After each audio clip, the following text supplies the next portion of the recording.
R.A. Kartini adalah salah seorang dari sekian banyak pahlawan nasional yang dimiliki oleh bangsa Indonesia.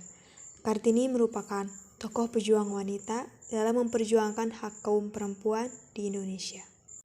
Raden Ajeng Kartini ini lahir pada 21 April 1979. Raden Ajeng Kartini sendiri dikenal luas sebagai tokoh emansipasi wanita di Indonesia. Putri dari Raden Mas Adipati Aryo, Sosroningrat ini kemudian menjalani masa sekolah hingga usia 12 tahun, usia saat ia mulai dipingit. Raden Ajeng Kartini sendiri mengenyam pendidikannya di Eötvös Leger School. Setelah dipingit pada usia 12 tahun, Kartini tetap melanjutkan proses belajarnya di rumah, berlatih menulis dan membaca. Karena memiliki kemampuan bahasa Belanda yang baik, ia lantas terus belajar dengan berkirim surat dengan teman-teman yang ada di Belanda. Raden Ajeng Kartini ini memiliki syair lagu yang sudah tidak asing didengar. Lagu tersebut dinyanyikan untuk mengenang jasa-jasa Raden Ajeng Kartini. Raden Ajeng Kartini memiliki gelar yaitu pahlawan nasional dan ia meninggal pada 17 September tahun 1904. Sejak dipingit di usia 12 tahun, kemampuan bahasa Belanda Raden Ajeng Kartini terus diasah. Ia sering membaca dan menulis surat kepada teman-teman korespondensi yang berasal dari Belanda. Salah satunya bernama Rosa Abendanon. Nah, dari bacaan Eropa dan surat-suratnya kepada Rosa, ketertarikan Kartini untuk berpikir maju seperti perempuan Eropa timbul. Melalui suratnya kepada Nyonya Opingsur, tertulis bahwa dirinya ingin mencari beasiswa ke Belanda. Namun, keinginan Raden Ajeng Kartini terus tertahan karena tidak mendapat izin dari kedua orang tuanya.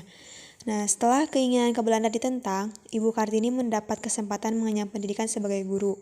Hal itu didukung dengan diumumkannya politik kolonial baru oleh pemerintah Belanda pada September 1901. Dalam sidang parlemen, Ratu Wilhelmina memproklamasikan berlakunya politik etis di mana pemerintah harus menyejahterakan masyarakat Indonesia yang dijajah Belanda. Secercah harapan muncul usai pada 8 Agustus tahun 1900. Kabupaten Jepara dikunjungi J.H. Abendanon yang kala itu menjabat sebagai Direktur Departemen Pendidikan, Kerajinan, dan Agama.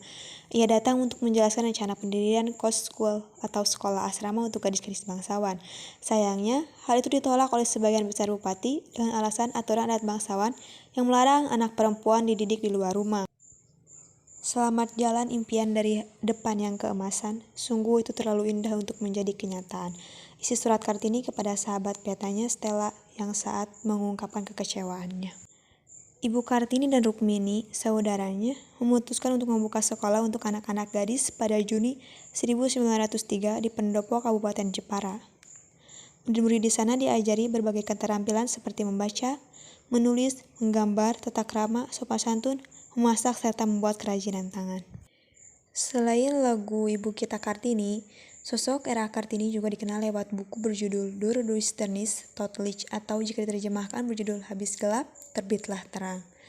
Nah, dalam buku tersebut, terdapat kumpulan surat-surat yang ditulis langsung oleh Kartini lalu dibukukan olehnya pada tahun 1911. Buku ini disusun oleh Menteri Kebudayaan, Agama, dan Kerajinan Hindia Belanda bernama J.H. Abendanon yang juga merupakan seorang sahabat pena Kartini. Buku berjudul Habis Gelap Terbitlah Terang juga memiliki pengaruh besar dalam menunjang perkembangan politik etis di Hindia Belanda. Selain itu, terdapat juga kata-kata nasionalisme, demokrasi, negara, bangsa, kemerdekaan, hingga kesadaran nasional. Seorang sastrawan asal Indonesia sekaligus pendiri majalah Pujangga Baru, Armin Jepaj, membagi kumpulan surat-surat ke dalam 5 bab pembahasan di buku Habis Gelap Terbitlah Terang, dan di versi terbaru, Armin Jepaj meringkas jumlah surat Kartini menjadi 87 surat. Buku Habis Gelap Terbitlah Terang awalnya disajikan dalam bahasa Melayu oleh 4 saudara di tahun 1922.